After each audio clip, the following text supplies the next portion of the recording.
السلام عليكم ورحمة الله وبركاته. النهاردة هنعمل أكلتين مختلفتين عن بعض خالص. أول حاجة السمك دوت تعتبريه مقلي ومشوي في نفس الوقت، لأن أنا شوياه وحط عليه شوية زيت صغيرين أو قلياه بزيت قليل جدا جدا. الطريقة بهارات ودقيق ونشا وملح، بس تزودي الكمون شوية وتدهني الصينية كده. دي صينية الفرن بتاع البوتاجاز، دهنتها زيت وحطيت عليها السمك وحطيت عليه برضو شوية زيت صغيرين وحطيته على البوتاجاز وبقيت اقلبه بالشكل ده. كل ما حاجة تستوي اروح مقلباها، بس حاولي ما تقلبيش كتير عشان ما تهرديش السمك، ما تكسرهوش. لما بقى بالشكل ده وحطيته برضو في الشواية شوية، حطيه في الشواية هتلاقيه يدي لون اكتر ويبقى احلى كمان ويستوي اكتر. ولما استوى حطيت عليه خل وحطيته كده في الصينية، وكنت عاملة معاه رز بشعرية.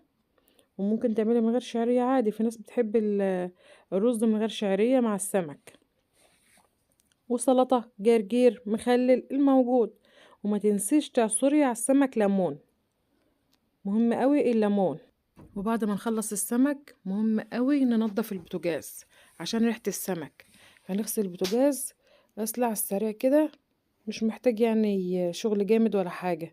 شوية مية وبالسلكة كده تغسلي البوتاجاز وهيبقى زي الفل معاكي.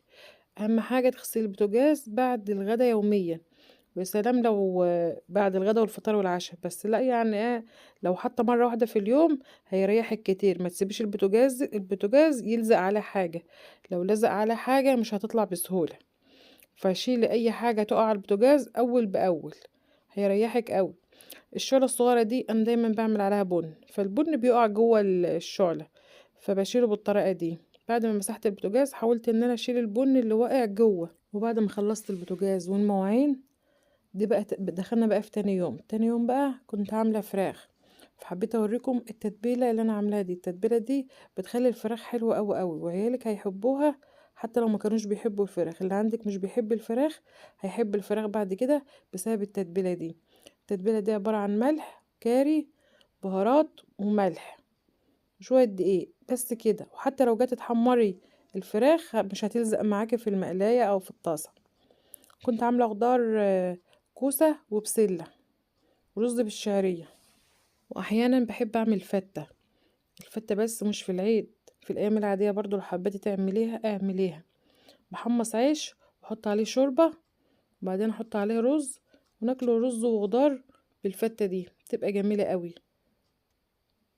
وعملت تقلية للفتة وبألف هنا. وكنت حاشية الفرخة بالمرتة ديت. المرتة عبارة عن بصل وبهارات وملح، وبألف هنا.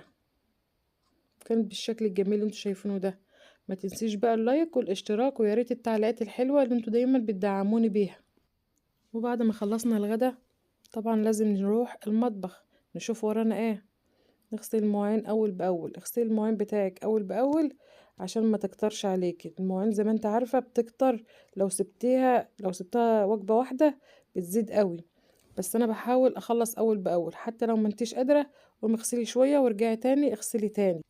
بوريكم غسيلي في المواعين. شفتوا المواعين نضيفة ازاي وبخلي الألمونيا بتلمع ازاي. قومي يلا الشطار انت وهي، واي مواعين عندك في المطبخ اعمليها. وما تسيبيش حاجة لكمان شوية، لان لو سبتها لكمان شوية هتكسلي.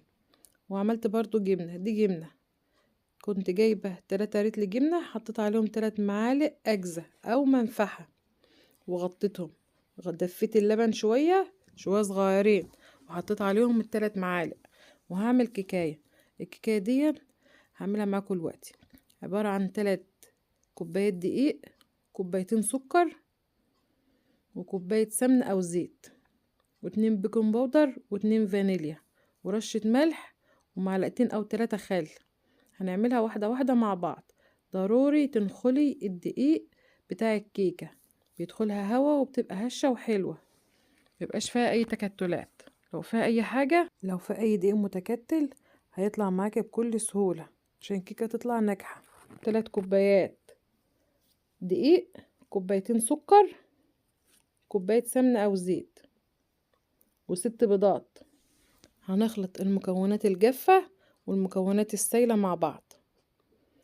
دول ال6 بيضات اهما، هحطهم في الخلاط وهضربهم مع السكر والفانيليا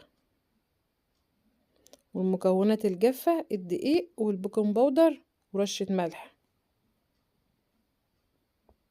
ده كوباية سكر الاول بحطها في الخلاط واضرب الخليط، مش بحط الكوبايتين مع بعض. لو حطيت الكوبايتين مع بعض الخلاط مش هيلف. حط كوباية واضربي وبعدين ارجعي حط تاني كوباية. المكونات دي سهلة وبسيطة وهتخليلك الكيكة ناجحة معاكي. وشوفي البوتاجاز بتاعك بيقعد قد ايه الكيكة بتقعد فيه.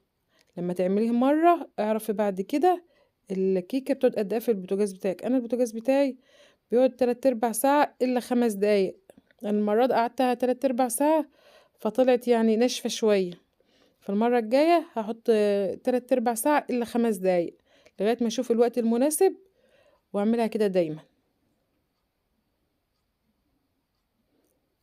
خلطت الخليط كله في الخلاط اهوت وهحطه على المكونات الجافة. المكونات السايلة هحطها على المكونات الجافة وهقلب في اتجاه واحد. وحطيت نص كوباية مية على فكرة، مش شرط لبن. لو انت عايزة تحطي لبن حطي، بس لو ما عندكيش لبن حط مية عادي مفيش مشكلة. قلبت كل الخليط مع بعضه. دي الصينية، دهنت الصينية زيت وحطيت الخليط فيها. لازم تدهن الصينية كويس زيت، ويا سلام لو رشة دقيق تبقى حلوة كمان.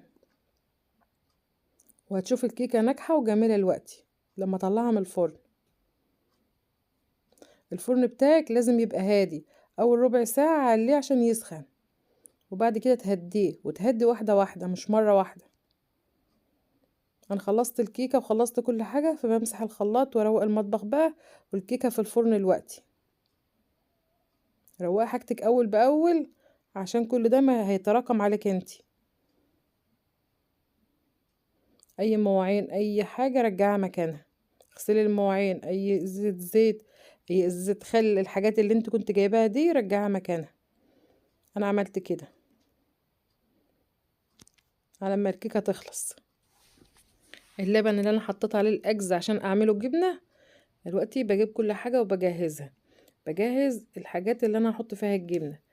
البتاع دي بتصفي الجبنة من المية، حطها كده فيها فهي بتصفي الجبنة، بتطلع الشرش بتاع الجبنة، الشرش اللي هي المية اللي في الجبنة. وحطيت كده في النص ملح، معلقتين ملح هنا ومعلقة ملح هنا، معلقة كبيرة ومعلقتين في المكان الكبير حطيت فيه معلقتين، والصغير حطيت فيها معلقة. ولو لقيت الجبنة عدبة في الاخر حطي ملح في المية بتاعتها، هي بتطلع مية حتى بعد ما تصفيها.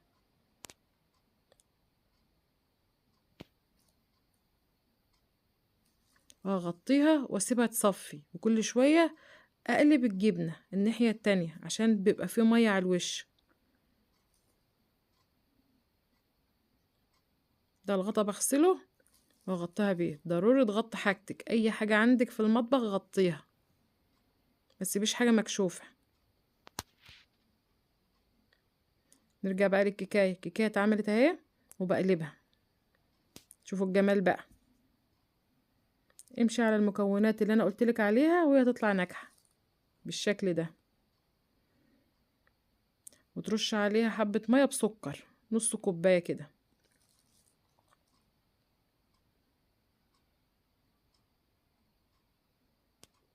شكلها جميل وطعمها كان احسن كمان. وهقطعها ونعمل شاي ونتعشى بقى. انا ساعات كتير بزوقها، المرة دي ما زوقتهاش. لو عندك كريم شانتيه، لو عندك اي شوكولاتة ممكن تعمليها.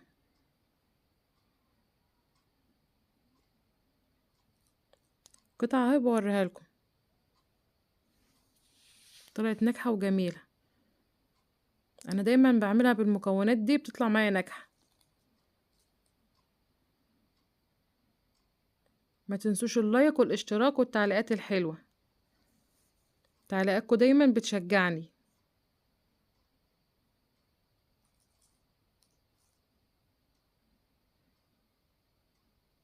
شوفوا الجمال. لو عندك اطفال في المدرسة عيني منها للمدرسة، ادي لاولادك وهم رايحين المدرسة. حبايب قلبي، سلام، في الفيديو الجاي.